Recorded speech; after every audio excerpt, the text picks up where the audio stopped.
ನ್ಯಾಸ ಓಂ ಎಲ್ಲಿ ಬಂತೀಗ? ಆಪ್ರಾಯಣ ಡೆಲಿವರಿ ಮಾಡಬೇಕು, ಸಾಯೋವರೆಗೂ ಮಾಡಬೇಕು ಅಂತ ಹೇಳಿದರು. ಆಮೇಲೆ ಸತ್ತ ಮೇಲೂ ಮಾಡಬೇಕು. ಅದಲ್ಲಾದ ಮೇಲೆ ಆರಬ್ಧ ಪಾಪ ಹೇಗೆ ಇವ್ರನ್ನ ಕಾಡುತ್ತೋ ಆರಬ್ಧ ಪುಣ್ಯ ಹಸುರಿಗಿರುತ್ತೆ. ಇವರು ಆರಬ್ಧ ಪಾಪ ಇರೋವರೆಗೂ ಮೋಕ್ಷಕ್ಕೆ ಹೋಗೋಕ್ಕೆ ಇವ್ರಿಗೆ ಬರೋದಿಲ್ಲ, ಆರಬ್ಧ ಪುಣ್ಯ ಇರೋವರೆಗೂ ಅದು ಹೋಗೋದಿಲ್ಲ. ಇದಕ್ಕೆ ಮಾತನ್ನು ಆಚಾರ್ಯ ಬರೀತಾರೆ. ದುರ್ಯೋಧನಾದಿಗಳು ಸತ್ತ ಮೇಲೆ ಸ್ವರ್ಗಕ್ಕೆ ಹೋಗಿರ್ತಾರೆ ಗೊತ್ತಲ್ಲ. ಧರ್ಮರಾಜ ಅಲ್ಲಿಗೆ ಹೋಗ್ತಾನೆ.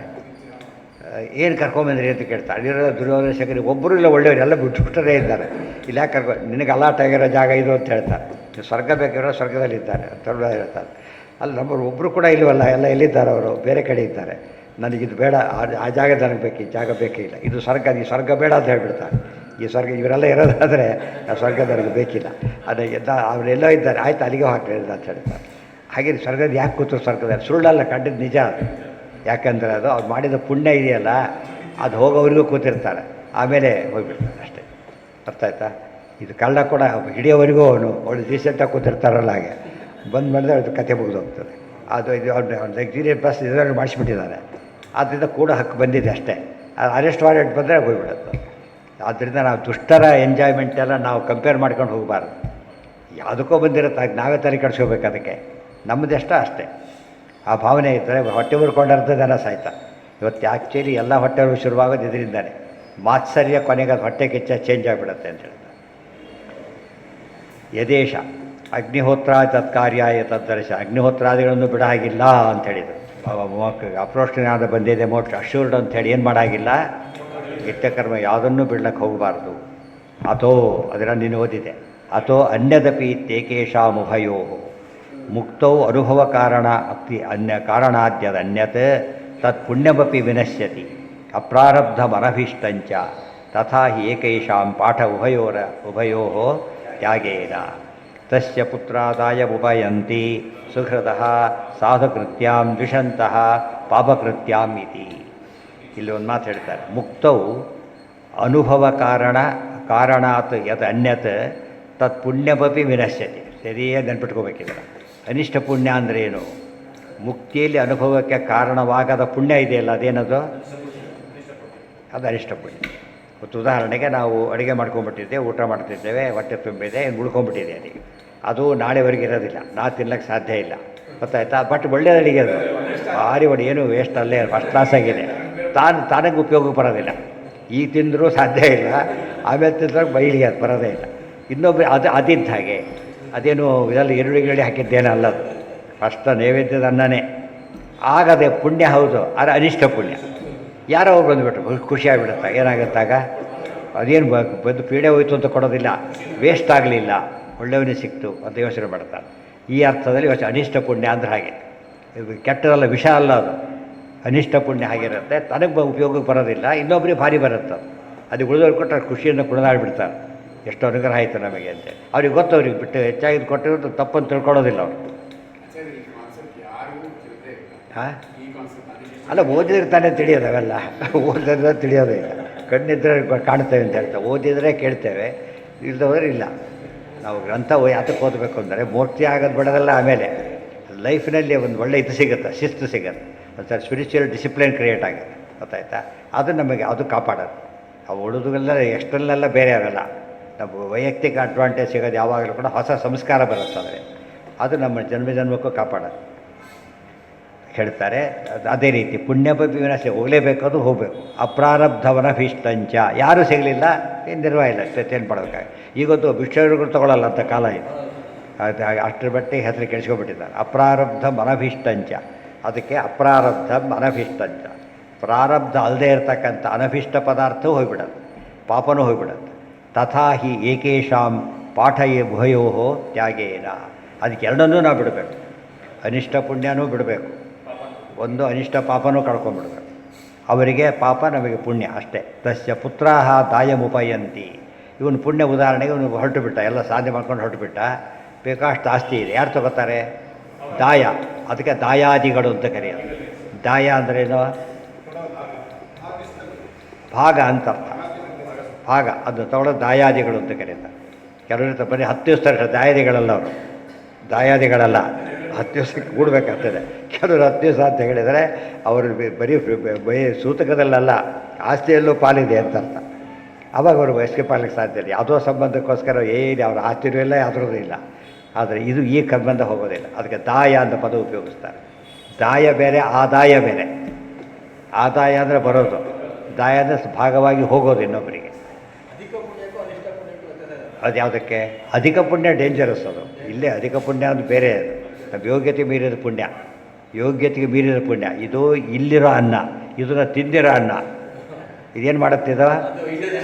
ವಾಂತಿ ಮಾಡೋವರೆಗೂ ಬಿಡೋದಿಲ್ಲ. ಆ ಥರ ಅಧಿಕ ಪುಣ್ಯ ಅಂಬೋದು ಒಳಗಿಂದ ಕಾಡುತ್ತೆ, ಇದು ಅನಿಷ್ಟ ಪುಣ್ಯ ಅಂಬೋದು ಹೊರಗಿರುತ್ತೆ. ಇದು ಸುಖವಾಗಿ ಇನ್ನೊಬ್ರಿಗೆ ಕೊಡ್ಬೋದು. ಅದು ಕೊಳ್ಳಕ್ಕೆ ಎದ್ದು ಯಾರಿಗೆ ಕೊಡ್ತೀವಿ ಮಧ್ಯೆ? ಯಾರಿಗೆ ಕೊಳ್ಳಕ್ಕೆ ಹೋಗೋದಿಲ್ಲ. ಇಲ್ಲ ಹಾಗೆ ಅದೆಲ್ಲ ಒಳ್ಳೆಯ ಪ್ರಶ್ನೆಗಳು. ಯಾಕಂದರೆ ಕನ್ಫ್ಯೂಷನ್ ಆಗಬಾರ್ದು. ಕೆಲವು ಪದಗಳಿಗೆ ಏನಿರಬೇಕದು ಕ್ಲಾರಿಟಿ ಬಂದಷ್ಟು ಕೂಡ ಇರಲಿಲ್ಲ. ಯಾವುದಕ್ಕೆ ಸೇರಿ ಎಷ್ಟು ಜನ ಹೇಳಿಬಿಡ್ತಾರೆ, ಪಂಜಿತ ಆಗುತ್ತೆ ಕೇಳೋರಿಗೆ. ಕೇಳಿ ಸರಿಯಾಗಿ ಕೇಳೋರು ಇರ್ತಾರೆ, ಹೊಸವರಾಗಿ ಹೇಳಿಬಿಟ್ಟು ಸಿಟ್ಕೊಂಡ್ಬಿಡುತ್ತೆ. ಅದು ಬೇರೆಯೇ. ಪ್ರಾರಬ್ಧ, ಸಂಚಿತ, ಆಗಾಮಿ, ಅಧಿಕ ಪುಣ್ಯ, ಅನಿಷ್ಟ ಪುಣ್ಯ, ಅನಿಷ್ಟ ಪಾಪ, ಎಷ್ಟು ಟರ್ಮ್ಸ್ ಇದೆ, ಅವೆಲ್ಲ ಸರಿಯಾಗಿ ತಿಳ್ಕೊಂಡಿರ್ಬೇಕು. ಪಾಪದಲ್ಲೂ ಇಷ್ಟ ಪುಣ್ಯ ಅನಿಷ್ಟ ಆದರೆ ನಮಗೆ ಸಿಟ್ಟು ಬಂದುಬಿಡುತ್ತೆ ಆ್ಯಕ್ಚುಲಿ. ಅದು ನೋಡಿದಾಗ ಅನಿಸುತ್ತೆ, ಹೌದು ಕರೆಕ್ಟ್ ಅನಿಸುತ್ತೆ. ತಸ್ಯ ಪುತ್ರಾಹ ದಾಯಮುಪಯಂತಿ ಸುಹೃದಯ ಸಾಧುಕೃತ್ಯಾಂ. ಅದಕ್ಕೆ ದಾಯಾದಿಗಳು ಬೇಕಾಗಿಲ್ಲ. ಒಳ್ಳೆಯ ಪುಣ್ಯದ ಫಲವನ್ನು ಕೆಲವರು ಸಜ್ಜನರು ತೊಗೊಂಡ್ಬಿಡ್ಬೋದು. ದುಷಂತಹ ಪಾಪಕೃತ್ಯಾಂ. ಕೆಲವು ಪಾಪ ಮಾಡಿದ್ದಿರುತ್ತಲ್ಲ, ಅದನ್ನು ಯಾರು ತಗೊಳ್ತಾರೆ? ಯಾರು ತಗೋತಾರೆ? ಕೆಟ್ಟವರು ತಗೊಳ್ತಾರೆ. ಇದು ಭಾರಿ ಇಂಪಾರ್ಟೆಂಟ್. ನಾವು ಸರಿಯಾಗಿದ್ದಾಗ ಯಾರು ನಮ್ಮನ್ನು ಬೈತಾರಲ್ಲ, ನಮ್ಮ ಪಾಪ ಇದ್ದರೆ ಅವ್ರಿಗೆ ಹೋಗಿಬಿಡುತ್ತಂತ ತಿಳಿತಿಲ್ಲ. ಆದ್ದರಿಂದ ಯಾವಾಗಲೂ ಕೂಡ ಅದಕ್ಕೆ ದಾಸ ಹೇಳಿದ್ದು, ಹಿಂದಕ್ಕೆ ಇರಬೇಕು ಅಂತ ಅದಕ್ಕೆ ಹೇಳಿದ್ರು. ವೇಸ್ಟೇ ತೊಗೊಂಡೋಗ್ಬಿಡ್ತಾರೆ. ಆದ್ದರಿಂದ ಎಲ್ಲರೂ ಹೊಗಳರು ಸಿಕ್ಕರೆ ಭಾಳ ಪಂಜಿತ ಆಗುತ್ತೆ ಅಂತ ಹೇಳ್ತಾರೆ. ಯಾಕಂದರೆ ಇದು ಉಳ್ಕೊಂಡ್ಬಿಡುತ್ತೆ, ಪಾಪ ಯಾರೂ ತೊಗೊಳೋದಿಲ್ಲ ಆಮೇಲೆ. ಇವತ್ತು ಹಂದಿ ಇದ್ದರೆ ಕೇರಿ ಹೇಗೆ ಸುದ್ದಿ ದುಷ್ಟಾಂತ ಬೇರೆ ಕೊಡ್ತಾರೆ. ಹಂದಿ ಇಲ್ಲದೆ ಹೋಗಿಬಿಟ್ಟಿದ್ರೆ ಅದು ನ್ಯಾಚುರಲ್ ಸ್ಕ್ಯಾವೆಂಜರ್ಸ್. ಅವು ಈ ಸ್ಕ್ಯಾವೆಂಜರ್ ಪೇಡ ಇಲ್ಲ ತೊಗೊಂಡೋಗ್ಬಿಡ್ತಾರೆ. ಆದ್ದರಿಂದ ಹೇಗಿರ್ಬೇಕು ಹಾಗಿರ್ಬೇಕು ಅಂತ ಹೇಳ್ತಾರೆ. ನಾವು ಪಾಪ ಮಾಡಿದ್ದೇವಲ್ಲ ಫಸ್ಟ್ ನೋಡಬೇಕು ನಾವು. ಅವ್ರು ಹೇಳೋ ಪಾಪ ನಮ್ಮಲ್ಲಿದ್ದರೆ ನಮ್ಮ ತಪ್ಪೆ. ಆ ತಪ್ಪು ನಮ್ಮಲ್ಲಿ ಇಲ್ಲ. ಅವನಂದ ಅಂದರೆ ಏನಾಯ್ತು ಈಗ ಗೊತ್ತಾ? ಆ ಕನ್ಸರ್ನ್ ಪಾಪ ಅವ್ರಿಗೆ ಹೋಗಿಬಿಡುತ್ತೆ, ಅವ್ರ ಪುಣ್ಯ ನಮಗೆ ಬರುತ್ತೆ. ಎರಡು ಬೇರೆ ಗೊತ್ತಾಯ್ತಾ? ಎರಡು ಡಬಲ್ ಇದೆ. ಅದಕ್ಕೆ ದಾಸರು ಹೇಳ್ತಾರೆ ಯಾವಾಗಲೂ ಕೂಡ ನಮಗೆ ಇಂಥ ಪ್ರಸಂಗ ಒಂದು ಚಾಲೆಂಜಿಂಗ್. ಎಲ್ಲ ತಲೆ ಹಾಕೋಕ್ಕೆ ಕೂತ್ರೆ ಉಪಯೋಗ ಇಲ್ಲ. ಪ್ರಶ್ನೆ ಕೇಳೋರು ಇರಬೇಕು. ಅವಾಗೇನಾಗುತ್ತೆ? ಭಾಳ ಜ್ಞಾನ ವೃದ್ಧಿ ಆಗುತ್ತೆ. ಗೊತ್ತಾಯ್ತಾ? ನನಗೆ ಸುಸ್ತೂರು ಪ್ರಶ್ನೆ ಕೇಳಬೇಕು ಅಂತ ಅನ್ಸಲ್ಲ. ಅದಕ್ಕೆ ಸರಿಯಾಗಿ ರೆಲೆವೆಂಟ್ ಆಗಿದ್ದರೆ ಅದು ಎಷ್ಟೋ ವಿಷಯಗಳು ಅದಕ್ಕೆ ಪಾಠ ಪ್ರವಚನ ಅಂತ ಅದಕ್ಕೆ ಹೇಳ್ತಾರೆ ಗೊತ್ತಾ? ಎಷ್ಟೋ ವಿಷಯ ಗೊತ್ತಾಗೋದಾಗ ಆ ಪ್ರಶ್ನೆ ತಕ್ಕಂತೆ ಉತ್ತರ ಬಂದಾಗ ಅದು ಇವನಿಗೆ ದಾಟಿ ಜಾಸ್ತಿ ಬರುತ್ತೆ. ಪ್ರಶ್ನೆ ಕೇಳಬಾರ್ದು ಅಂತ ಹೇಳಬಾರ್ದು. ಯಾವಾಗಲೂ ಪ್ರಶ್ನೆ ಕೇಳಬೇಕು, ಅದು ಮೀನಿಂಗ್ಫುಲ್ ಆಗಬೇಕು, ರೆಲೆವೆಂಟ್ ಆಗಿರಬೇಕು. ಅದರಿಂದ ಇಬ್ಬರಿಗೂ ಭಾರಿ ಪ್ರಯೋಜನ. ಕೇಳಿದವರಿಗೂ ಪ್ರಯೋಜನ, ಹೇಳಿದವರಿಗೂ ಪ್ರಯೋಜನ. ಪ್ರಶ್ನೆ ಯಾರೂ ಕೇಳಬಾರ್ದು ಅಂತ ಹೇಳಿಬಿಟ್ಟು ಇವ್ನು ಡೆವಲಪ್ ಆಗೋ ಚಾನ್ಸೇ ಇರೋದಿಲ್ಲ. ಅದಕ್ಕೇ ಪಾಪ ಅವ್ರು ಕಳ್ಕೊತಾರೆ. ಇದೆಲ್ಲ ನಾವು ಯೋಚನೆ ಮಾಡಿ ಟೆನ್ಷನ್ ಮಾಡ್ಕೊಬಿಡ್ತಾರೆ ಭಾಳ ಜನ. ನಾವು ತಪ್ಪೇ ಮಾಡಿಲ್ಲ, ಹೀಗೆ ಮಾಡೋದು ಬಾಯಿ ತೋರ್ತಾರೆ, ಆ ಚಾನ್ಸ್ ಕಳ್ಕೊಂಡ್ಬಿಡ್ತಾರೆ. ಆಗ ಬರೋ ಪುಣ್ಯ ಅನ್ನೋದು ಇವರೇ ಬಾಲ್ ಹಾಕೊಂಡಾಗ ಆಗಿಬಿಡುತ್ತೆ. ಹಾಗೆ ಮಾಡಬಾರ್ದು. ಹೌದಾ? ಸರಿಯಾಗಿ ಮಾಡಿದ್ರೆ ಅಂದ್ಕೊಂಡು ಹೋಗಿ ಅಷ್ಟೇ ಹೊರತು ಅಲ್ಲ ಅಂತ ಅದು ನಂಗೆ ಗೊತ್ತು, ಪ್ರೂವ್ ಮಾಡ್ತೀನಿ ಬೇಕಾದ್ರೆ. ಅದರಿಂದ ನಾವು ಕೆಡಿಸ್ಕೊಳ್ಳೋಕೆ ಕಾರಣ ಇಲ್ಲ. ಯಾಕೆ? ಯಾರೋ ನಂಬೋರು ನಂಬ್ತಾರೆ, ಅವರು ಪಾಪ ಶೇರ್ ಮಾಡ್ತಾರೆ ಅಷ್ಟೇ. ಅದಕ್ಕೆ ಜ್ಞಾನಿಗಳಿಗೆ ಅಫೆಕ್ಟ್ ಆಗೋಲ್ಲ. ಏನಾಗಲ್ಲ? ಹರ್ಷನೂ ಬರೋಲ್ಲ, ಕುಗ್ಗೋದು ಇಲ್ಲ. ಎಷ್ಟೇ ಹೊಗಳಿದ್ರು ಕೂಡ ಕೆಲವು ಚೌಪಟ್ಟಿ ಹೊಗಳ್ತಿರ್ತಾರೆ, ಹೊಗಳೋರಿಗೆ ಬುದ್ಧಿನೇ ಇರೋದಿಲ್ಲ ಅಷ್ಟರ ಮಟ್ಟಿಗೆ. ಇವರು ಅದು ಇವರೇ ಅವ್ರು ನಾನು ಬುದ್ಧಿ ಹಾಗೆ ಇದ್ದೀರಿ ತಿಳ್ಕೊಳ್ಳೋಕೆ ಹೋಗ್ಬಾರ್ದು. ಇವ್ರಿಗೆ ಗೊತ್ತಿಲ್ಲ ಹೊಳ್ತಾರೆ, ಅವೇನು ಮಾಡೋಕ್ಕಾಗುತ್ತೆ? ಅರ್ಥ ಆಯ್ತಾ? ಯಾರೋ ಪಂಡಿತರು ಭಾಳ ಒಳ್ಳೆ ಪ್ಲೇಯರ್ ತೊಗೊಳ್ತಾ ಕೂತಿರ್ತಾರೆ, ಏನು ಮಾಡಬೇಕಾತ? ಪ್ಲೇಯರ್ ಅಂತ ಅರ್ಜುನ ಪ್ರಶಸ್ತಿ ಬಂದಿಲ್ಲ, ತಪ್ಪು ಬಂದುಬಿಟ್ಟಿದೆ. ಅವ್ನು ಸಂತೋಷ ಪಡಲ್ಲ. ನಂದು ಅಲ್ಲ ಅಂತ ಒಪ್ಕೋಬೇಕು ಅವ್ನು. ನಿಮ್ಗೆ 10,000 ರೂಪಾಯಿಗೆ ಎಮ್ಮನೇ ಬಂದಿರ್ಬೋದು, ನಿಮ್ಮದಲ್ಲ. ಏನು ಮಾಡಬೇಕಾಗ? ನಮ್ಮದಲ್ಲ ಅಂತ ಕಳಿಸ್ಬೇಕದು, ಬೇರೆ ದಾರಿ ಇಲ್ಲ. ಕೈ ತೊಗೊಂಡ್ರೆ ಅಪರಾಧ ಆಗ. ಅದೇ ರೀತಿಯೇ ಭಾರಿ ಹೊಗಳಿದಾಗ ನಕ್ಕು ಬಿಡೋದು. ಯಾಕೆಂದರೆ ಬುದ್ಧಿ ಇಲ್ಲ ಅದಕ್ಕೆ. ನಾನು ಅಲ್ಲವೇ ಅಲ್ಲ ಪದಾರ್ಥ, ನಾನು ಅಪ್ಲಿಕಬಲ್ಲೇ ಅಲ್ಲ. ಅವ್ರು ಹೇಳ್ತಾರೆ ಅಂತ ಮಾತ್ರ ನಮಗೆ ಬರೋದಿಲ್ಲ. ಅದು ಅವ್ನು ಹೇಳೋದಿಲ್ಲ ಅಂದಮೇಲೆ ನೀವು ಇರೋದು ಹೋಗೋದೂ ಇಲ್ಲ. ಇದೆಲ್ಲ ಬ್ಯಾಲೆನ್ಸ್ ಮಾಡೋಕ್ಕೆ ಬೇಕು ಇವೆಲ್ಲ ಕೂಡ. ಅದಕ್ಕೆ ಅಪರೋಕ್ಷ ಜ್ಞಾನಿಗಳು ಯಾಕೆ ಮಾಡ್ತಾರೆ ಅಂದರೆ ತಲೆ ಕೆಡಿಸ್ಕೊಳ್ಳೋಕ್ಕೆ ಹೋಗೋದಿಲ್ಲ ಅವರು. ಯಾಕೆ ಹೊಡೆದು ನನಗೆಲ್ಲ ದೇವರು ಮಾಡಿಸಿದ್ದ, ನಂದು ಅಲ್ಲೇ ಅಲ್ಲ, ಕೆಲವು ನಮ್ಮದು ಅಲ್ಲೇ ಅಲ್ಲ, ನಮ್ಮದಾಗಿದ್ದು ನಾವು ಮಾಡಿದ್ದಲ್ಲ, ದೇವರು ಮಾಡಿಸಿದ್ದಷ್ಟೇ. ಆದ್ದರಿಂದ ನಮ್ಮ ಶೇರ್ ಇರೋದು ಎಷ್ಟದು? ಉದಾಹರಣೆಗೆ ಒಂದು ವ್ಯಾಪಾರ, 1,00,000 ರೂಪಾಯಿ ವ್ಯಾಪಾರ ಆಯಿತು. 1,00,000 ರೂಪಾಯಿ ಲಾಭ ಅಲ್ಲದ ಅವನಿಗೆ. ಅವ್ನಿಗಿರೋದು ಇಷ್ಟು ಪರ್ಸೆಂಟ್ ಲಾಭ ಅಷ್ಟೇ. ಟ್ಯಾಕ್ಸ್ 1,00,000 ರೂಪಾಯಿ ಹಾಕೋದಿಲ್ಲ ಯಾರು ಕೂಡ. ಎಷ್ಟಕ್ಕೆ ಹಾಕ್ತಾರೆ? ಪ್ರಾಫಿಟಲ್ಲಿ ಮಾತ್ರ ಹಾಕ್ತಾರೆ. ಅದು ಲಿಮಿಟ್ ದಾಟಿದ ಮೇಲೆ. ಸ್ವಲ್ಪ ಪ್ರಾಫಿಟ್ಗೆಲ್ಲ ಬರೋದಿಲ್ಲ ಅದು, ಅದ್ರ ಇದೆಲ್ಲ ಸೇರ್ಕೊಂಡ್ಬಿಡೋದು. ಅದೇ ಆಗೋ ಪುಣ್ಯನೂ ಹಾಗೆ. ಆದರೆ ಅಲ್ಲಿ ಯಾವ ಕಾಲಕ್ಕೆ ಏನು ತಿಳ್ಕೊಬಾರ್ದು? ನಾವು ಮಾಡಿದ್ದೆಲ್ಲ ನಾವೇ ಅಂತ ತಿಳ್ಕೊಂಡ್ರೆ ಹಾಗೆ ಅದಕ್ಕೂ ಟ್ಯಾಕ್ಸ್ ಕೊಡೋ ಅಂತ ಹೇಳ್ತಾರೆ ಅಷ್ಟೇ. ನಂದೇ ಅಂತಾರೆ ಹಾಗೆ ಟ್ಯಾಕ್ಸ್ ಕೊಡೋ ಅದಕ್ಕೆ ಅವಾಗ ಸರಿ ಅವ್ರು ನನ್ನೆಲ್ಲ ತೊಗೊಂಡ್ಬಿಡ್ತಾರೆ ಹೋಗ್ತಾರೆ, ಅದು ಸರಿ ಅಂತ. ಅದು ಹಾಗೆ ಮಾಡಿ ಅದು ಬಿಟ್ಟೇ ಬಿಡ್ತಾರೆ. ಬಿಟ್ಟು ಏನೇನೋ ಹೊಗಳಕ್ಕೆ ಅರ್ಥದ ಪದದಲ್ಲಿ ಉಪಯೋಗಿಸ್ತಾರೆ. ಅದನ್ನು ಅವ್ರಿಗೂ ಬುದ್ಧಿ ಇರೋದಿಲ್ಲ, ಕೇಳೋರಿಗೂ ಬುದ್ಧಿ ಇಲ್ಲ ಅಂತ ಅಲೋ ಮಾಡಬಾರ್ದು. ನಾವು too much is too bad ಅಂತೀವಲ್ಲ, ಸುಮ್ಮನೆ ಕೆಲವು ನೋಡಿದರೆ ಗೊತ್ತಾಗ ಸುಮ್ಮನೆ ಹೊಡ್ತಾರೆ ಅಂತ ಗೊತ್ತಿರುತ್ತೆ. ಕೆಲವು ಕಾರ್ಯಕ್ರಮ ಅನಿವಾರ್ಯಗಳವೆಲ್ಲ ಕೂಡ, ಅದು ಅಷ್ಟೇ ತಿಳ್ಕೊಂಬಿಟ್ರೆ ತಪ್ಪಲ್ಲ. ಅದನ್ನು ದೊಡ್ಡ ರೆಕಾರ್ಡ್ ಅಂತ ತಿಳ್ಕೊಳ್ಳೋಕೆ ಹೋಗಬಾರ್ದು. ಒಟ್ಟು ತನಗೇನು ಗೊತ್ತಿದೋ ಅದು ಫೈನಲ್ ಅಷ್ಟೇ ಹೊರತು ಹೇಳಿದ ಮಾತ್ರಕ್ಕೆ ಜಾಸ್ತಿನೂ ಆಗಲ್ಲ, ಇಲ್ಲ ಕಡಿಮೆನೂ ಆಗೋದಿಲ್ಲ. ಆ ಬ್ಯಾಲೆನ್ಸ್ ಮಾಡ್ತಾವ್ರೆ ಬೆಳೀತಾನೋ, ಇದರಲ್ಲಿ ಬೆಳೆಯೋದೇ. ಯದೇವ ವಿದ್ಯೆಯ ಇತಿ ಆಗೊಂದು ಪ್ರಶ್ನೆ ಬರುತ್ತೆ, ಎಷ್ಟು ಒಳ್ಳೆ ಪ್ರಶ್ನೆ ಉತ್ತರ ಕೊಡ್ತಾರೆ ನೋಡಿ. ಅನಭೀಷ್ಟಂ ಅನಾರಬ್ಧಂ ಪುಣ್ಯಮಪ್ಯಸ್ಯ ನಶ್ಯತಿ. ಅನಾರಬ್ಧ ಬೇರೆ, ಆರಬ್ಧ ಬೇರೆ. ಆರಬ್ಧ ಪುಣ್ಯ, ಅನಾರಬ್ಧ ಪುಣ್ಯ, ಸಂಚಿತ ಅಂತ ಅರ್ಥ. ಕೆಲವು ಸಂಚಿತ ಪುಣ್ಯ ಇದೆ, ಅದು ಇದಕ್ಕೆ ಉಪಯೋಗಕ್ಕೆ ಬರೋದಿಲ್ಲ, ಅದು ಹೋಗ್ಬಿಡೋದು. ಯಾವುದು ಒಳ್ಳೆಯದು ಅದೆಲ್ಲ ಉಳ್ಕೊಡುತ್ತೆ, ಬೇರೆದು ಹೋಗ್ಬಿಡೋದು. ಇದು ಭಾರಿ ಇಂಪಾರ್ಟೆಂಟ್. ನಮ್ಗೆ ಒಂದು ಗೊತ್ತಾಯ್ತು ಈಗ, ಪ್ರಾರಬ್ಧ ಅನಿಷ್ಟ ಪುಣ್ಯ ಪ್ರಾರಬ್ಧದ್ದು ಬೇರೆ, ಸಂಚಿತದಲ್ಲೇ ಒಂದಿದೆ, ಅದು ಸಾಮಾನ್ಯ ಹೊಸ ವಿಷಯ, ಅದು ಗೊತ್ತಾಯ್ತಾ. ಸಂಚಿತದಲ್ಲೂ ಕೂಡ ಮುಕ್ತಿಗೆ ಕಾರಣವಾಗದೇ ಇರತಕ್ಕಂಥದ್ದಿದೆ. ಉದಾಹರಣೆಗೆ ಸ್ವಲ್ಪ ಯೋಚನೆ ಮಾಡಿ, ಯಾವುದೇ ಎಕ್ಸ್ಟ್ರಾ ವರ್ಕ್ ಮಾಡಿರ್ತಾನೆ, ದುಡ್ಡು ಬರುತ್ತೆ, ಬಟ್ ಅದು ಯಾವುದಕ್ಕೆ ಕೌಂಟ್ ಆಗೋಲ್ಲ, ಸ್ಯಾಲ್ರಿ ಕೌಂಟ್ ಆಗೋಲ್ಲ, ಅದು ಗೊತ್ತಾಯ್ತಾ. ಅಷ್ಟೇ ಅದ್ರ ಫಲ. ಆದರೆ ಸ್ಯಾಲ್ರಿದೆಲ್ಲ ಪೆನ್ಷನ್ ಕೊಡಬೇಕಾದ್ರೆ ಇದನ್ನೆಲ್ಲ ಸೇರಿಸಲ್ಲ ಅವರು. ಪೆನ್ಷನ್ ಕ್ಯಾಲ್ಕುಲೇಟ್ ಮಾಡಬೇಕಾದ್ರೆ ಯಾವುದೋ ಎಕ್ಸ್ಟ್ರಾ ಇನ್ವೆಷನ್ ಬಂದರೆ ಸೇರಿಸೋದಿಲ್ಲ. ಅವ್ನು ಬೇಸಿಕ್ ಪೇ ಇದೆಲ್ಲ ನೋಡ್ತಾರೆ ಹೊರತು ಅಡಿಷನಲ್ ವರ್ಕ್ ಮಾಡಿದ್ದು ಬಂದು ಕೌಂಟ್ ಮಾಡೋದಿಲ್ಲ. ಅದಕ್ಕೆ ಅದು ಲೆಕ್ಕಕ್ಕೆ ಬರೋದಿಲ್ಲ ಅದಕ್ಕೆ. ಆ ರೀತಿ ಇದು. ಆ ಪುಣ್ಯ ಅಪರೋಕ್ಷ ಜ್ಞಾನಕ್ಕಾಗಲಿ ಮೋಕ್ಷಕ್ಕಾಗಲಿ ಉಪಯೋಗಕ್ಕೆ ಬರೋದಿಲ್ಲ. ಆದ್ದರಿಂದ ಅದು ಅನಿಷ್ಟ ಸಂಚಿತ ಪುಣ್ಯ. ಅನಿಷ್ಟ ಪ್ರಾರಬ್ಧ ಪುಣ್ಯ ಬೇರೆ, ಅನಿಷ್ಟ ಸಂಚಿತ ಪುಣ್ಯ ಬೇರೆ. ಅದಕ್ಕೆ ಅತಿ ಎರಡು ಪದ ಉಪಯೋಗಿಸ್ತಾರೆ ಅಲ್ಲಿ ನೋಡಿ. ಏನಿದೆ ನೋಡಿ, ಅನಭೀಷ್ಟಂ ಅನಾರಬ್ಧಂ, ಪ್ರಾರಬ್ಧ ಅಲ್ಲ, ಅನಾರಬ್ಧಂ ಅಂದರೆ ಸಂಚಿತ ಆಗಲೇಬೇಕು, ಬೇರೆ ದಾರಿ ಇಲ್ಲ, ಆಗಾಮಿ ಅಲ್ಲ ಅದು. ಪುಣ್ಯಂ ಅಪಿ ಅಸ್ಯ ನಶ್ಯತಿ. ಕಿಮು ಪಾಪಂ ಪರಬ್ರಹ್ಮ ಜ್ಞಾನಿನೋ ನಾಸ್ತಿ ಸಂಶಯ. ಇನ್ನು ಪಾಪ ಬರುತ್ತಾ? ಬರೋದೇ ಇಲ್ಲ. ಅಂದರೆ ಇದು ಬರಿಬಾರದು. ಸೋತ್ತಮ ದ್ರೋಹ ಇತ್ಯಾದಿಗಳು ಬಿಟ್ಟು ಉಳಿದ ಪಾಪಗಳೆಲ್ಲ ಬರೋದಿಲ್ಲ. ಸಾಮಾನ್ಯ ಅದನ್ನು ಜನ ಮಾಡೋದಿಲ್ಲ, ಸಾಮಾನ್ಯ ಮಾಡೋದಿಲ್ಲ, ಅದರಿಂದ ಹೇಳಬೇಕಾಗಿಲ್ಲ. ಯದೇವ ವಿದ್ಯೆಯ ಇತಿ. ಆಗೊಂದು ಪ್ರಶ್ನೆ ಬಂತು, ಇಷ್ಟೆಲ್ಲ ಮಾಡಿದ ಮೇಲೆ ಅಪ್ರೋಷ್ಟ ಜ್ಞಾನ ಬಂದ ಮೇಲೆ ಮತ್ತೆ ಯಾತಕ್ಕೆ ನಾವು ಕರ್ಮ ಮಾಡಬೇಕು? ಗುರಿ ಬಂದಾಯ್ತಲ್ಲ ಈಗಾಗಲೇ, ಇನ್ಯಾಕೆ ಇನ್ನು ಬಸ್ ಲಾಸ್ಟ್ ಸ್ಟಾಪಲ್ಲೂ ಕೂಡ ಹಿಂಸ್ಮೋತ್ ಕೂತಿರ್ತೀರಿ ಅಂತಾರ. ಲಾಸ್ಟ್ ಸ್ಟಾಪಲ್ಲಿ ಲಾಸ್ಟ್ ಇಳಿದೋಗ್ಬಿಡ್ತೀಯ, ಲಾಸ್ಟ್ ಕೂತಿರ್ತಾರೆ, ಅಷ್ಟ ಇಲ್ಲ ಇದೇ ಲಾಸ್ಟ್ ಇಳಿದ್ಬಿಡ್ತಂತ ತಕ್ಷಣ.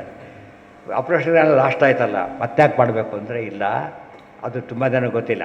ಯದೇವ ವಿದ್ಯೆಯ ಇತಿ. ಈ ಬ್ರಹ್ಮದರ್ಶಿತ ಕೃತಮಪಿ ಅಲ್ಪಮಪಿ ಪುಣ್ಯಂ ಮಹತ್ತಮಂ ಅನಂತಂಚ ಭವತಿ. ಜ್ಞಾನ ಬಂದಮೇಲೆ ಏನು ಮಾಡ್ತಾನಲ್ಲ, ಆ ಪುಣ್ಯದ ಕ್ವಾಲಿಟಿನೇ ಬೇರೆ, ಅದು ಆನಂದವನ್ನು ಕಾರಣ ಆಗುತ್ತೆ. ಆದ್ದರಿಂದ ಅದು ಮಾಡಬೇಕು ಅಂತೇಳಿ. ತುಂಬ ಜನ ಏನು ಗುರಿ ಬಂದಾಯ್ತಲ್ಲ ಅಂತ ಹೇಳ್ತಾರೆ. ಗುರಿ ಬಂದಾಯ್ತು ನಿಜ, ಬೆಂಗಳೂರು ಬಂದಾಯಿತು, ಇನ್ನು ಲಾಸ್ಟ್ ಸ್ಟಾಪ್ ಅಲ್ಲ, ಅವನಿಗೆ ತಿಳ್ಕೊಂಬಿಟ್ಟಿದ್ದಾನಷ್ಟೇ, ಇನ್ನೂ ಹೋಗೋದಿದೆ. ಅಲ್ಲಿ ರಿಚಾರ್ಜ್ಗೆಲ್ಲ ಸುಲಭ ಆಯಿತು, ಅಷ್ಟೆಲ್ಲ ಅಲ್ಲಿಂದ ಚಾರ್ಜ್ ಮಾಡಿದ್ರು. ಅವನು ಪಿಣ್ಯಾಕೆ ಇಳ್ಕೊಂಬಿಟ್ರೆ ಹನುಮಂತಕ್ಕೆ ಬರೋರು ರಿಕ್ಷಾ ಚಾರ್ಜ್ ಎಷ್ಟಾಗ್ತದೆ, ಅಷ್ಟು ಉಳಿಲಿಲ್ಲ ಈಗ ಅವನಿಗೆ. ಆದ್ದರಿಂದ ಅವನಿಗೆ ಏನು ಮಾಡಬೇಕಂದ್ರೆ ಅಷ್ಟರಲ್ಲೇ ಬೆನಿಫಿಟ್ ಇದೆ. ಎದಿ ಹಾಂ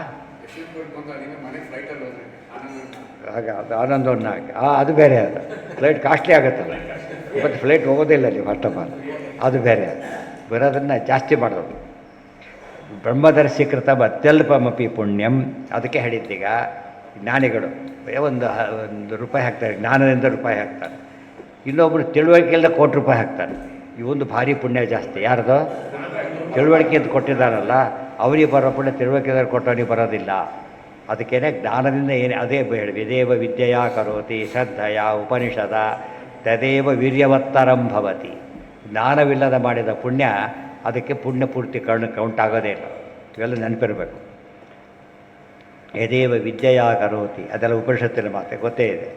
ನ ಹಾಸ್ಯ ಕರ್ಮ ಕ್ಷೀಯತೆ ಇತಿ ಚ ಅಲ್ಪಮಾತ್ರ ಕೃತೋ ಧರ್ಮೋ ಭವೇತ್ ಜ್ಞಾನವತೋ ಮಹಾನ್. ಇದೆಲ್ಲ ಇದೇ ಬಂದಿದೆ ಭಗವದ್ಗೀತೆ ಎಷ್ಟೋ ಹೇಳ್ತಾರೆ. ಅತಿ ಚಿಕ್ಕ ಪುಣ್ಯನೂ ಭಾರಿ ದೊಡ್ಡ ಪುಣ್ಯ ಆಗುತ್ತೆ, ಅತಿ ದೊಡ್ಡ ಪುಣ್ಯ ಚಿಕ್ಕ ಪುಣ್ಯ ಕೊಡುತ್ತೆ. ದುರ್ಯೋಧನ ಅಷ್ಟೆಲ್ಲ ಅಡುಗೆ ಮಾಡಿಸಿದ್ದಾನೆ, ಏನು ಪುಣ್ಯ ಕೊಡುತ್ತೆ ಅವನಿಗೆ? ಕಣ್ಣೆತ್ತಿ ನೋಡು, ಬರೀ ಅವಲಕ್ಕಿ ಇಡೀ ಬರೀದು, ಏನು ಕೂಡ ಸೇರಿಲ್ಲ ಅದಕ್ಕೆ, ಇಷ್ಟೇ ಕೊಟ್ಟಿದ್ದು. ಆದರೆ ಕೃಷ್ಣ ಯಾರು ತಿಳುವಳಿಕೆಯಿಂದ ಕೊಡ್ತಿದ್ದಾನೆ, ಅದು ಇವನಿಗೆ ಕೃಷ್ಣನ ಎಳ್ಕೋಬೇಕು ಅಂತ ಕೊಡ್ತಿದ್ದ. ಆ ದೃಷ್ಟಿಯಿಂದ ಜ್ಞಾನ ಇಲ್ಲ, ಆದ್ದರಿಂದ ಪುಣ್ಯ ಎಲ್ಲ ಹೊರಟೋಯ್ತು. ನಹಾಸ್ಯಕರ ಅಂದರೆ ಅತಿ ಪುಣ್ಯ ಬರತಕ್ಕಂಥದ್ದೇ ಅತಿ ಪುಣ್ಯ ನಿಜವಾದ ಪುಣ್ಯ ಮಾಡೋಕ್ಕೆ ಸಾಧ್ಯವಾಗೋದು ಅಪ್ರೋಕ್ಷ ಜ್ಞಾನ ಬಂದ ಮೇಲೆ. ಆಗ್ಬಿಟ್ಟು ಕೂತ್ಕೊಂಡ್ರೆ ಏನು ಮಾಡಬೇಕು ಮಧ್ಯೆ ನೀವೀಗ? ಆದ್ದರಿಂದ ಮಾಡಬೇಕು. ಅದಕ್ಕೆ ದೇವರು ಯಾತಕ್ಕೆ ಒಂದು ಪ್ರಶ್ನೆಗೆ ಉತ್ತರ ಅದು. ಅಪ್ರೋಕ್ಷ ಜ್ಞಾನ ಬಂದ ತಕ್ಷಣ ಮೋಕ್ಷ ಕೊಡೋದು ಬಿಟ್ಟು ಯಾಕೆ ಸುಮ್ಮನೆ ಕೌಡಿಸ್ತಾರೆ ಅಂದರೆ, ಇಲ್ಲ ಇಷ್ಟೆಲ್ಲ ಅನುಕೂಲ ಇದೆ ಕೊಟ್ಟಿದ್ದಾನೆ, ಇಲ್ಲದ್ರೆ ಏನಾಗ್ತಿತ್ತು ಅದು ಹೊರಟೋಗ್ತಿತ್ತು, ಅದು ಮಿಸ್ ಮಾಡ್ಕೊಂಡ್ಬಿಡ್ತಿದ್ದು. ಅದು ಬಿಟ್ಟಿದ್ದಕ್ಕೆ ಎಷ್ಟು ಅನುಕೂಲ ಆಯಿತು ಅಂತ ಹೇಳ್ತಾರಲ್ಲ ಹಾಗೆ. ನಹಾಸ್ಯ ಕರ್ಮ ಕ್ಷೀಯತೆ ಇತೀಚ. ಸಾಮಾನ್ಯ ಸ್ವೀಟ್ ಬರೋದೆಲ್ಲ ಹೊಟ್ಟೆ ತುಂಬಿದ ಮೇಲೇ, ಸ್ವೀಟ್ ಬರೋದೆಲ್ಲ ಅಷ್ಟು ಬದಲಿಗೆ ಹಾಕೋದಿಲ್ಲ, ಅದು ಚೂರು ಚೂರು ಹಾಕಿರ್ತಾರೆ ಅಷ್ಟೇ, ಫುಲ್ ಶುರುವಾಗೋದಾಗ. ಬಟ್ ಹೊಟ್ಟೆ ತುಂಬಲಿಕ್ಕಲ್ಲ ಅದು. ಯಾತಕ್ಕದು ಅದಿದು, ಅದು ಭೋಗ ಇದು, ಅದು ನೆಸೆಸಿಟಿ, ಇದು ಭೋಗ ಇದು. ಅದರಿಂದ ಅದನ್ನು ಬಿಡಿ ಅಂತ ಶಾಸ್ತ್ರ ಹೇಳ್ತಿರೋದು. ಭೋಗ ಬಿಟ್ಟು ಬಿಡಿ ಅಂತ ಹೇಳಿ ಇವರು ಹಸಿರು ಬಿಡ್ಲಕ್ಕೆ ಹೇಳಿಲ್ಲ ಅವರು. ಇದು ಅದು ತಿನ್ನಿ, ಇದನ್ನು ತಿನ್ನಕ್ಕೆ ಹೋಗಬೇಡಿ. ನಹಾಸ್ಯ ಕರ್ಮ ಕ್ಷೀಯತೆ ಇತಿ ನ ಅಲ್ಪ ಮಾತ್ರ ಕೃತೋ ಧರ್ಮೋ ಭವೇತ್ ಜ್ಞಾನವತೋ ಮಹಾನ್. ಸ್ವಲ್ಪ ಮಾಡಿದ್ರೆ ಕೂಡ ಜ್ಞಾನ ಇದ್ದವ್ರಿಗೆ ಏನಾಗುತ್ತೆ, ಅದು ಭಾರಿ ದೊಡ್ಡದಾಗುತ್ತೆ. ಮಹಾನಪಿ ಕೃತೋ ಧರ್ಮೋ ಹಿ ಅಜ್ಞಾನಂ ನಿಷ್ಫಲೋ ಭವೇತ್. ದೊಡ್ಡ ಕೆಲಸ ಮಾಡ್ತಾನೆ ಪುಂಡರೀಕ ಯಾಗ, ಭಾರಿ ದೊಡ್ಡ ಯಾಗ ಅದು, ರಾಜಕೀಯ ಯಾಗ ಈಕ್ವಲೆಂಟ್ ಅದು. ಒಂದು ಪುಣ್ಯ ಬರಲಿಲ್ಲ, ಒಂದು ವರ್ಷ ಎಲ್ಲ ವಂಶ ನಿರ್ವಂಶ ಆಗೋಗುತ್ತೆ. ಅದಕ್ಕೆ ತಿಳುವಳಿಕೆ ಇಲ್ಲದ ಕರೆಂಟ್ ಬಿಟ್ಟಿದ್ರೆ ಹಾಗೋ ಹಾಗೆ, ತಿಳುವಳಿಕೆ ಇಲ್ಲದ ಕಣ್ಣು ಮುಟ್ಟಿವಿ ಏನಾಯ್ತು ಅದರಿಂದ? ಗೋಲ್ಡನ್ ವೈರ್ ಹಾಕಿದ್ರು ಅಷ್ಟೇ ಸತ್ತೋಗ್ತಾನೆ. ಇದು ತಾಮ್ರದ ವೈರಸ್ ಆಗಿದೆ. ಅದಕ್ಕೆ ತಿಳುವಳಿಕೆ ಇಲ್ಲದೆ ನಾವು ಇದೆಲ್ಲ ಸಣ್ಣ ಪುಟ್ಟ ನಮಗೆ ಅರ್ಥ ಆಗೋಲ್ಲ. ಈ ಕರೆಂಟ್ ಕೆಲಸಕ್ಕೆ ಹೊರ ಗೊತ್ತಾಗುತ್ತೆ. ಆದರೆ ಎಷ್ಟು ಲಾಸು ಬಂದರೆ ಎಷ್ಟು ಗೇನ್ ಅದು. ಸರಿಯಾಗಿ ಕರೆಂಟ್ ಮನೆ ತುಂಬ ಬೆಳಕು ಬಂದುಬಿಡ್ತು, ಎಷ್ಟು ದೀಪ ಹಚ್ಚು ಅಂತ ಕೊಡೋದೆಲ್ಲ ಹೊರಟೋಯ್ತು. ಆದರೆ ಹೋದರೆ ಪ್ರಾಣನೇ ಹೋಯ್ತು, ಸಣ್ಣ ಪುಟ್ಟದಲ್ಲ. ಎಷ್ಟೈತೆ ಅದು ಇದನ್ನು ಅರ್ಥ ಮಾಡ್ಕೊಳಕ್ಕೆ ಜ್ಞಾನ ನಮಗೆ ಬೇಕೀಗ. ಸೊ ಜ್ಞಾನಪೂರ್ವಕ ಪವಮಾನವ ಮೊದಲು ಮಾಡ್ತಿದ್ದಾರೆ, ಮಾಡಿದ್ದೆ ದಿವಸ ಮಾಡಿದ್ದೆ ಪವಮಾನವ. ಆದರೆ ಜ್ಞಾನವನ್ನು ಆಮೇಲೆ ಮಾಡ್ತಾನೆ ಎಷ್ಟು ವಿಷಯ ಬಂದಾಗ. ಅಥವಾ ಮಾಡೋಕ್ಕೆ ಜ್ಞಾನ ಬರಲಿ ಅಂತ ಮಾಡ್ತಾನೆ, ಅದಕ್ಕೂ ಫಲ ಇದೆ. ಜ್ಞಾನ ಬಂದಮೇಲೆ ಅದಕ್ಕೂ ಫಲ ಇದೆ. ಪರಮಾನವ ಪಾವನವ ಅಷ್ಟೇ ನೀವು ಮಾಡಿಕೊಂಡಿರ್ತಾರೆ, ಪ್ರಸಾದ ಕೊಟ್ಟು ಹೋಗ್ಬಿಡುತ್ತಾರೆ ಅಷ್ಟೇ. ಕೆಲಸ ಅಂದ್ಕೊಂಡಿದ್ದೇ ಕೆಲಸ ಮುಗಿತು, ಪೀಡೆ ಹೋಯ್ತು ಅಷ್ಟೇ. ಅದಲ್ಲ, ಜ್ಞಾನಪೂರ್ವಕ ಮಾಡೋ. ಯಾರು ಪವಮಾನ ಕೂಡ ಗೊತ್ತಿರೋದಿಲ್ಲ, ಬಾಡ್ಸರಿಗೆ ಗೊತ್ತಿಲ್ಲ ಕೆಲವು ಸಲ, ಇವ್ರಿಗೂ ಗೊತ್ತಿರೋದು ಆಗಿರಬಾರ್ದು. ಅದು ಮೆಕ್ಯಾನಿಕಲ್ ಆದಾಗ ತಪ್ಪಾಗಿ ಬೈಯೋದು ಮೀಮಾಂಸಕರನ್ನ, ಫಾಲೋ ಮಾಡ್ತಾರೆ ಮೀಮಾಂಸಕರನ್ನ. ಎಲ್ಲ ಬೈಯೋದು ಬೇರೆಯನ್ನ, ಫಾಲೋ ಮಾಡ್ತಿರೋದು ಅದನ್ನೇ, ಮಾಯಾವಾದನೇ ಫಾಲೋ ಮಾಡ್ತಿರೋದು. ಯಾವುದನ್ನು ಖಂಡನೆ ಮಾಡಿದ್ದಾರೋ ಅದು ಫಾಲೋ ಮಾಡ್ತಾ ಕೂತಿದ್ದಾರೆ. ಇನ್ನೊಂದು ಉಳಿತು, ನಾಳೆ ಮುಗಿಸೋಣ. ಇದು ತುಂಬ ಇದೆ, ಅವರು ಸ್ವಲ್ಪ ಒಂದೇ ಸೂತ್ರ ಆದರೂ ಕೂಡ ತುಂಬ ಇದೆ. ನಾಳೆ ಓಂ